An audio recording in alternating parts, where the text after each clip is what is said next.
I don't want to leave this without talking about MCOs and ACOs. So between Calabrese and Schaecher, we have some experience here. How are they going to help mitigate costs? How will the pharmacotherapeutic recommendations be affected?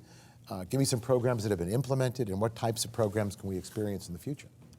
I'll start. I think, again, I think it speaks to the point that was just raised in that ACOs, patient-centered medical home, are constructed in a way that brings physician extenders, in particular case managers, into the picture, as well as a variety of other components, pharmacists, nutritionists, social workers, et cetera, to be part of a care team, recognizing the fact that you're going to have all these patients moving into the system, that the provider is limited in their ability to, interact with these patients during a typical office visit. You need a broader team that can address the multiple, issues that these patients are confronted with.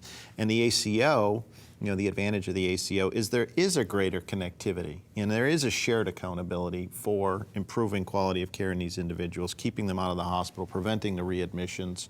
I do believe that there is promise to these newly evolving healthcare delivery models. How will pharmacotherapeutic recommendations be affected?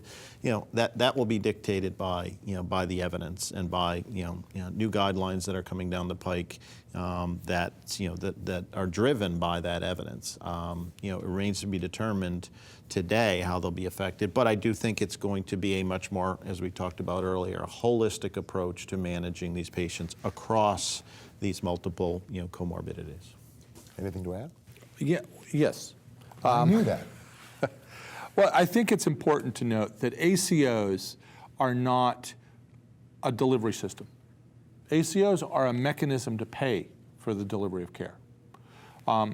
What they do is they restructure care in the process somewhat, and they tend to structure them along the lines of a patient-centered medical home environment. Right. So the patient-centered medical home is the care delivery vehicle, and I absolutely agree with Dave. What that does, when done properly, is changes from a model of a physician delivering care to a patient to a team of clinicians delivering care to that patient, and it treats the whole patient. And I think that's a real opportunity. An ACO is just a vehicle by which you provide financial incentive to do that, because now the physicians aren't getting paid for doing something, they're actually tend to be paid for outcomes. Now, what's also the risk there, and this is the role that MCOs may play.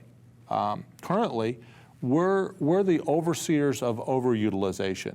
We watch out to make sure people don't do things that they shouldn't do, that the evidence doesn't support. When you change to an ACO model, the risk that you start to have is underutilization. So our role flips. And along those lines, and this is where ACOs differ from the HMOs of the 90s, is you may have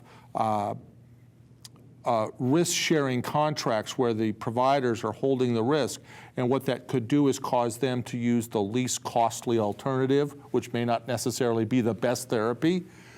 We incentivize them to meet certain quality goals.